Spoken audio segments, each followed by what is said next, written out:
Hello there guys, welcome back to Younes Talks Football, welcome back to a brand new video. I hope all of you are doing well today as we get into video number 1 of 2 on this channel today. So make sure you are here later on for video number 2 as it drops. To be here for that, make sure you are hitting the subscribe button and the notification bell to be notified once I have uploaded. Make sure you're checking out the socials, they are on screen and in the description too. As well as that, brand new shootout video released today, and you can find it right here. So make sure you go and check that out. Myself and George give you guys our view on Chelsea right now as a whole and where are we heading, how is it looking going into the Brentford game and beyond. So make sure you catch our views together over on Shootout. Go and check that video out once you are done here, or if you want to pause this and go over there, feel free, I don't mind. But come back here. Right, let's get cracking because we've got news to get through this morning, starting off with none other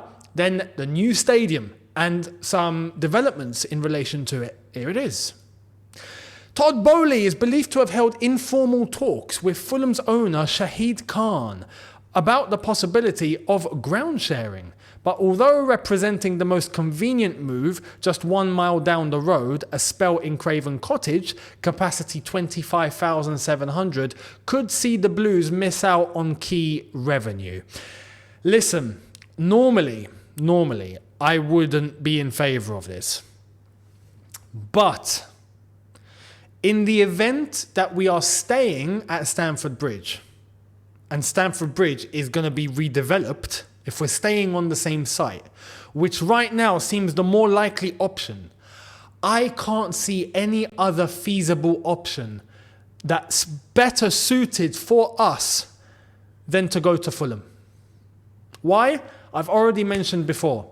If we were going to go to Wembley, this is, by the way, we redeveloped Stamford Bridge. If we were to knock everything down and rebuild a bigger stadium, this is going to take about 5 years.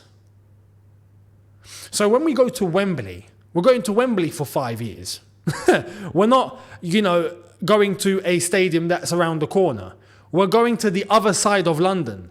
We're going from SW6, West London. Some would qualify it as Southwest London. It's south of the... Is it south of the river? No, it's not south of the river. No, it's not south of the river. Oh man, the London map's gone through my head. Anyway, SW6, right? We're going from there all the way up to... If you know London, you know when you come out of like the London postcodes and it starts to get its own postcode? Like Wembley, it's its own thing. Wembley becomes like, Harrow postcodes, HA and all of that madness. Like Croydon becomes CR. It's not even SW or SE anymore. It's just CR. It has its own thing. Wembley's far, man.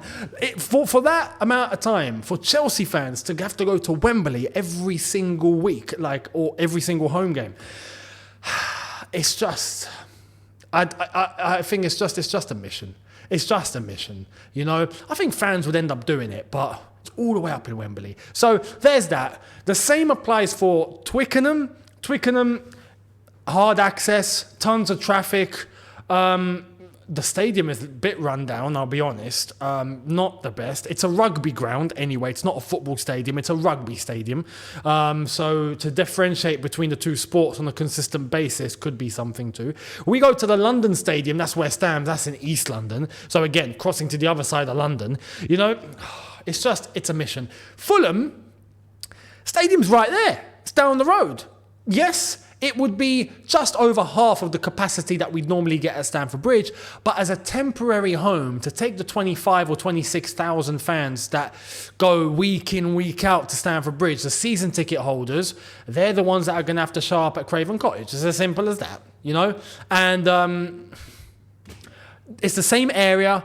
There isn't much disruption. We would ground share with Fulham, much like Inter and AC Milan ground share. We'd have to ground share with them and make sure the calendar is scheduled around the two teams sharing the stadium.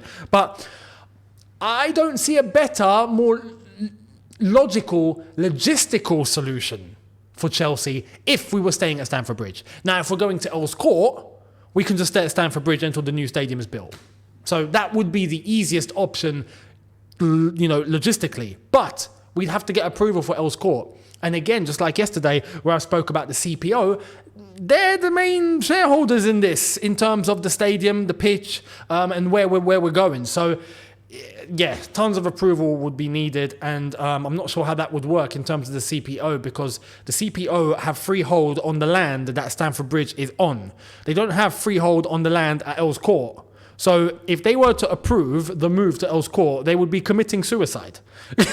You know, unless if somehow legally there could be a way where that freehold is relocated to Earls Court and the CPO continue with that land rather than this land, which I don't think has ever happened before. So I don't even understand how that would work legally. So there's so many different things to consider here. So many things. But logistically, like I've said, Craven Cottage, Fulham, would be ideal, even though it's a small ground, but it would be ideal, personally, I reckon anyway. So let me know your thoughts down below, much appreciated. Now, bit of news on Chelsea's potential Christmas Eve kickoff. Understand, Chelsea versus Wolves, set to be confirmed for Christmas Eve, early afternoon kickoff. And fair play to, CFC Roy, he did in fact break this 16 hours ago to the recording of this video, and I did see it, but I didn't think he was actually reliable. So fair play, I got to mention it. He did come out with that news that it's looking like 1 p.m. at Molineux. It's going to be happening, Chelsea versus Wolves, or Wolves versus Chelsea. Listen, if it means that we don't play on Boxing Day, okay, fair enough. Fair enough. But if somehow we're being crammed to play Christmas Eve and then Boxing Day, that's a criminal offence. Like, you're not giving the players any sort of time over the festive period. You're making us play 2 games in 2 days. No. If we're not playing Boxing Day and everyone else is, and we're playing Christmas Eve, all right, fair enough, cool, I'll take it, not a problem. And at the end of the day, this has only been done to accommodate more TV time. So it's a game that they take out that potentially wouldn't have been given TV time on Boxing Day, but it's been given TV time on Christmas Eve. Whilst all the other games that were originally scheduled for TV would still be scheduled for TV, and therefore it's just more TV money, revenue, and advertising, and this, that, and the other, blah, blah, blah. TV money, basically. That's the only reason why this has been done. So, yeah, Christmas Eve. And look, if we don't play on Boxing Day, it means the players after this game can all head home, spend Christmas Day with their families, Boxing Day with their families, and then come back to train. So in fact, for Chelsea players, this could work out better. It could. So there's that. Let me know your thoughts down below. Now, the latest on Victor Osimhen. Something's cooking. Is it? As The Rock would say, can you smell what The Rock is cooking? Let's get into it. I think that Victor Osimhen is trying to force his way out of Napoli, but Napoli are very good at holding firm and don't really get bullied by their players. I think that it'll be tricky to get Osimhen in January. This is what Nizar Kinsella said. Now, it's true. Napoli are firm. ADL is one firm, you know what, right? The guy, we hated doing business with him. It was horrible. Right, and this is from a fan's perspective. I can't even imagine what it must have been like for Marina and Roman and those guys at the time that were having to do business with Napoli, and it was dragging for so long because this guy just would not budge, right? And we got what we wanted in the end, but it took forever, ages. So yes, it's not easy to do business with him. But yes, is Osimhen trying to force his way out? I'm not so sure if he's trying to force his way out, but I don't think he's happy. I don't think he's happy one bit. And I think if an option was on the table for him to leave, he would consider. So this is what I'm saying. I can't say more than Chelsea, when it comes to January, make the move. Make the move. Put the foundations in place. Put things in place that you need to be put in place. And in January, all guns blazing. All guns blazing for Victor Osimhen. If we aren't scoring goals as much as we want to score goals, by the way, because we have to consider the fact that if we do end up scoring goals, then is it necessary to spend that much money? Maybe not. But Victor Osimhen will get you goals, won't he? So let's see what happens come January. But let's keep up to date in terms of what's going to be happening between Osimhen and Napoli from now until then. Now, let's move from Italy over to France as we start to dip into what is happening elsewhere. Crazy development. Crazy development. Let's get into this. OGC Nice fullback Yousef Atal has officially been suspended for 7 games. French Federation confirmed after social media post voicing support for Palestine. The sanction takes effect from Tuesday, October 31st, 2023 at midnight. I've not commented on this channel in relation to all of this for one reason. I don't think it's the place. I've got other platforms where I can do that, not a problem. I think it's correct not to mix football or sport and world affairs or crises or humanitarian issues or wars or genocides, whatever you want to call it. To mix the two on a channel like this, it's not the place. But on my alternative Twitter, whereas you can go and check, Insta, other places where it would be logical and reasonable to discuss that sort of things openly, not a problem, right? I'm there. But this is the sort of thing that brings that into football. So, I want to just come out with the hypocrisy that this is. Because Yousef Atal put up a post, much like we've seen other players do, in support for the Palestinians right now for what they're going through, right? And he got told to take it down. And he did, and he apologized publicly and privately, which Nice put out in their statement. So that's one thing where, look, personally, if you're going to, speak on an issue like that, you got to hold to your values. And Yousef Atal has, I think, seen the pressure and maybe crumbled under it. But despite that, Nice then came out and said there's going to be disciplinary action. And I don't think it's come from Nice. I think it's come from higher up. Because it looked like Nice were happy to call it there. But we have the confirmation that this came from the French Federation, not from Nice. This came from the FFF. So if we're going to talk about the FFF and we're going to talk about, decisions that were made, I think it's only right that we show you this. This is going to highlight the hypocrisy.